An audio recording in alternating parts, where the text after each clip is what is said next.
4장 수승 화강을 위한 세계 엔진을 가동하라. 우리 몸에서 수승 화강의 순환이 어떻게 이루어지는지 에너지 시스템에 대해 자세히 알아보자. 한의원에 가면 온몸에 선과 점들이 그려진 인체 모형을 볼 수 있다. 모형에 그려진 선과 점들은 에너지가 흐르는 길과 에너지가 들고 나는 지점을 표시한 것이다. 에너지가 흐르는 길을 경락이라고 부른다. 여러 노선으로 연결된 지하철이 승객들을 도시의 이곳저곳으로 실어 나르듯 우리 몸에는 여러 경락들이 종횡으로 연결되어 몸 구석구석까지 에너지를 실어 나른다. 경락 위에는 에너지가 많이 모여있고 에너지가 들고 나는 지점들이 있는데 이를 경혈이라 부른다. 경혈은 경락을 지나는 에너지의 흐름을 조절하는 일종의 스위치나 밸브라고 보면 된다. 경혈에 침을 놓거나 뜸을 뜨거나 지압을 해서 경락을 흐르는 에너지의 흐름을 조절할 수 있다. 특정한 자세나 동작을 취함으로써 경락을 흐르는 에너지의 흐름을 조절하기도 한다. 우리 몸에는 장기와 관련된 12개의 주요 경락과 몸의 앞뒤 중앙선을 흐르는 2개의 경락, 365개의 혈자리가 있다. 경락과 경혈은 해부를 해도 육안으로 볼 수가 없는데 어떻게 이런 에너지 시스템을 발견하고 정리할 수 있었을까? 또 어떤 병에는 어느 경락과 어느 혈자리들을 자극하라는 표준화된 치료법이 어떻게 만들어질 수 있었을까? 그것은 수천 년 동안 에너지를 직접 몸으로 느끼고자 노력해온 수행의 전통이 있었기 때문이다. 고대의 현자들, 요기, 기공 수행자들이 깊은 명상과 수행을 통해서 직접 눈으로 보거나 몸으로 느끼거나 직관적으로 알게 된 정보들이 있었기 때문이다. 여기에 동양의학을 깊이 탐구한 사람들의 수천 년에 걸친 실증적인 경험이 더해져서 우리 몸의 에너지 시스템 체계가 정립된 것이다. 우리 몸의 경락 중에서도 수승 화강의 에너지 순환과 직접적인 관련이 있는 경락은 2가지이다. 동맥과 인맥이다. 동맥은 수기가 머리로 올라가는 길이고 인맥은 화기가 아랫배로 내려오는 길이다. 이 2 경락은 마치 동전의 양면처럼 우리 몸의 앞면과 뒷면을 흐르고 있다. 이 2 경락의 에너지 흐름을 이해하려 할 때 자기 몸의 해당 부분을 의식해보면 도움이 될 것이다. 먼저 동맥은 회음부, 성기와 항문 사이에서 시작해 꼬리뼈를 거쳐 척추를 타고 뒷목까지 올라간다. 거기서 다시 뒤통수를 타고 머리끝 정수리까지 올라간 후 이마와 코를 거쳐 윗입술에서 멈춘다. 인맥은 입술 밑에 움푹 들어간 곳에서 시작해 턱, 목, 가슴, 배를 거쳐 다시 회음으로 이어져 동맥과 만난다. 이 흐름을 아주 기초적인 해부학 상식과 연결해보면 동맥은 몸의 뒷면에 있는 척추, 뇌와 관련이 깊고 인맥은 몸의 앞면에 있는 폐, 심장, 복부의 여러 소화기관, 생식기관과 관련이 깊을 것이라 짐작된다. 동맥과 인맥은 우리의 머리와 몸통에 있는 생명을 유지하는 데에 필수적인 장기와 그 장기의 기능과 밀접한 관련이 있다. 우리 몸에 내장된 3개의 에너지 센터. 동맥을 타고 시원한 수기가 머리로 올라가고 인맥을 타고 따뜻한 화기가 아래로 내려오는데 우리 몸에는 에너지가 이런 방향으로 움직이도록 엔진 역할을 하는 곳이 3군데 있다. 하나는 아랫배에, 다른 하나는 가슴에, 마지막 하나는 머리에 있다. 선도 수련의 전통에서는 이 3개의 엔진을 단전이라 부른다. 인도의 유거에서 말하는 차크라와 비슷한 개념이다. 단전은 에너지의 밭이라는 뜻으로 에너지가 강하게 모여있는 센터라고 생각하면 된다. 위치에 따라 아랫배에 있는 것은 하단전, 가슴에 있는 것은 중단전, 뇌에 있는 것은 상단전이라 부른다. 이 세 단전의 위치와 각각의 특징, 역할을 간단하게 살펴보겠다. 먼저 배꼽에서 아래로 5cm 정도 되는 지점을 손가락으로 짚어보자. 그곳에서 복부 안쪽으로 들어간 중앙에 하단전이 위치한다. 그곳에 붉은 태양이 있고 붉게 타오르는 태양이 빛과 열을 발산하며 아랫배 전체를 따뜻하게 데우는 모습을 상상해 본다. 이것이 하단전의 느낌이다. 이 책의 도입부에서 주먹으로 아랫배를 두드리게 한 것은 바로 이 하단전의 에너지를 자극하기 위해서였다. 피트니스 트레이닝에서 흔히 코어라고 불리는 이곳은 육체적으로는 인체의 무게중심이며 에너지적으로는 우리 몸의 가장 근원적인 생명력이 자리한 곳이다. 복부에 위치한 각종 소화기관, 신장, 비뇨기관, 생식기관의 기능과 관련이 깊다. 하단전의 에너지는 붉고 뜨거운 성질을 지닌다. 육체적인 건강을 관장하는 하단전의 에너지가 건강하면 에너지의 중심부인 아랫배가 따뜻하고 소화가 잘 되며 활력이 넘친다. 또 전신의 기혈순환이 잘 되어 중심부에서 멀리 떨어진 손발까지 따뜻하다.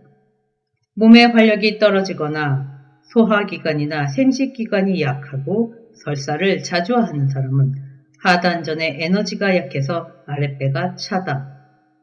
손발이 찬 이유도 아랫배의 에너지가 충분히 따뜻하지 않을 뿐 아니라 그 에너지가 손끝, 발끝까지 순환이 잘 안되기 때문이다. 하단전의 에너지가 충만하지 못하면 전신의 에너지 순환과 활력 또한 원활하지 않다. 이제 가슴 한가운데 양유두의 중간 지점을 손가락으로 짚어보자.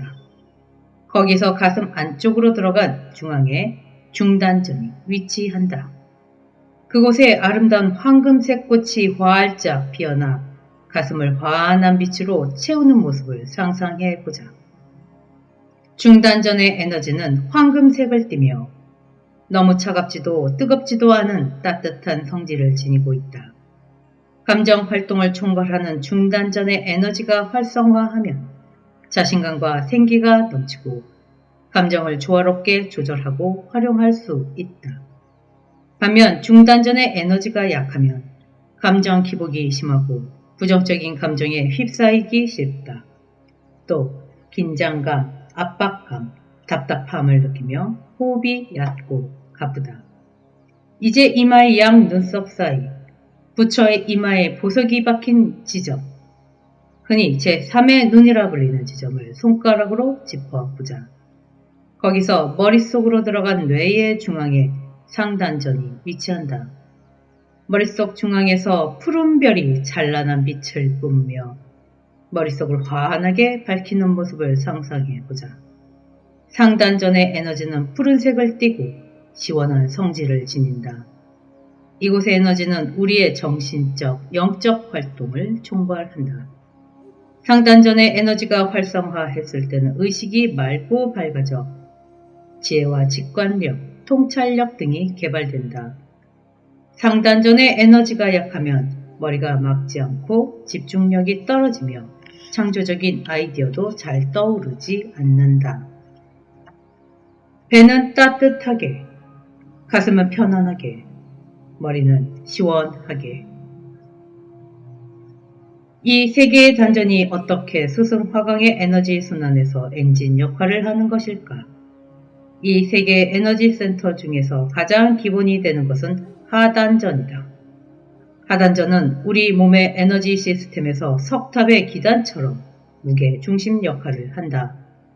기단이 튼튼하지 않으면 탑이 무너지기 쉬운 것처럼 하단전이 약하면 중단전, 상단전도 건강하기가 쉽지 않다. 하단전이 활성화해 아랫배에서 뜨거운 에너지의 중심이 만들어지면 이 에너지가 허리에 있는 신장에 영향을 준다. 동양의 오행론에 따르면 우리 몸에서 수기를 만들어내는 곳이 바로 신장이다. 하단전의 뜨거운 에너지가 신장에 있는 수기를 밀어올려 수기가 동맥을 타고 머리 쪽으로 올라가는 순환이 일어난다. 머리로 올라간 수기는 상단전을 맑고 시원하게 한다.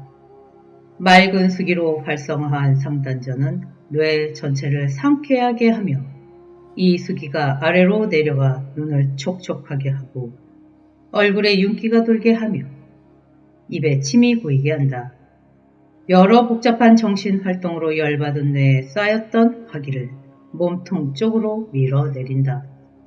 수기를 만들어내는 곳이 신장이라면 화기를 만들어내는 장기는 심장이다. 그런데 화기는 뇌에서도 많이 발생하고 뇌에 머물기도 한다. 신장에서 올라온 수기는 머리와 심장에 화기를 밀어내려 화기가 인맥을 타고 아랫배 하단전으로 내려가게 한다. 이때 수기가 화기를 밀어내지 못하면 머리와 가슴에 화기가 그대로 정체될 뿐만 아니라 심한 경우에는 심장에 화기가 역상해 머리로 올라가게 된다.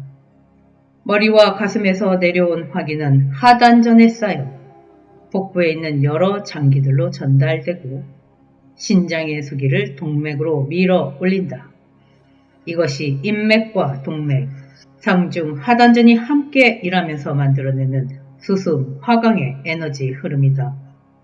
세 개의 단전을 활성화하는 과정을 선도에서는 정충, 기장, 신명이라 부른다. 아랫배의 에너지인 정이 충만하고 가슴의 에너지인 기가 성숙하고 머리의 에너지인 신이 밝아지는 것을 말한다. 세 개의 에너지 센터가 활성화하고 수승 화강의 순환이 잘 이루어질 때 배는 따뜻하고 가슴은 열리고 머리는 시원해진다. 반대로 세 개의 에너지 센터가 활성화하지 않고 수승 화강이 안 되면 배는 차갑고 가슴은 다치며 머리는 뜨거워진다. 수승 화강이 제대로 이루어지면 이 세 군데 에너지 센터가 발달한다. 역으로 이 세 군데 에너지 센터가 발달하면 수승 화강이 잘 이루어진다. 동양에서 수승 화강을 건강과 장수, 영적인 수행을 위한 근본으로 여겼던 까닭은 수승 화강을 통해 세 개의 에너지 센터가 활성화하기 때문이다. 하단전은 원초적인 생명력과 육체적인 건강을, 중단전은 성숙한 감정 조절을, 상단전은 모든 정신활동과 삶에 대한 통찰과 지혜를 담당한다. 그러니 이 세 개의 에너지 센터가 고루 발달하면 몸, 마음, 정신이 건강해져 삶의 질이 높아질 수밖에 없다. 이러한 우리 몸의 에너지 시스템에 대한 설명은 에너지를 체험해 보지 않고는 뜬구름 찾는 것처럼 추상적이고 어렵게 느껴질 수 있다. 그러나 몸에서 에너지를 느끼게 되면 음식을 먹을 때 혀끝으로 맛을 느끼고 삼킬 때 목 넘김을 느끼는 것처럼 구체적으로 다가온다. 복근을 열심히 단련하면 없던 식스팩이 생기는 것처럼 에너지의 원리와 시스템을 이해하고 꾸준히 감각을 개발하고 연습하면 예전에는 느끼지 못했던 에너지 센터를 느끼고 이를 활성화할 수 있다. 나는 학교 체육 시간에 공 다루기, 수영, 체조 등을 배우는 것처럼 심신의 건강을 위해 에너지를 느끼고 활용하는 법을 모두가 배워야 한다고 생각한다. 그 감각을 계속 개발하면 수승 화강의 원리를 더 깊이 이해할 수 있고 책에서 소개하는 여러 수련법들을 더 잘 활용할 수 있다. 설령 에너지의 미세한 느낌을 전혀 감지하지 못한다고 해도 수승 화강의 원리가 당신의 건강을 개선하고 삶의 질을 높이는 데 도움을 줄 것이다. 머리와 아랫배의 온도를 감지함으로써 수승 화강 상태인지 역수승 화강 상태인지 정도는 충분히 가늠할 수 있기 때문이다. 또 이 책에서 제시하는 수승 화강을 돕는 운동과 수련을 꾸준히 해주면 몸이 스스로 에너지가 막힌 곳은 뚫고 부족한 곳은 보태고 넘치는 곳은 덜어내면서 에너지 균형을 회복하기 시작할 것이다. 맛있는 밥을 지으려면 물량과 불의 세기를 잘 조절해야 하는 것처럼 당신이 에너지를 느끼고 조절하는 감각을 개발하면 일상생활에서 보다 효율적으로 수분 화강 상태를 회복하고 유지할 수 있다.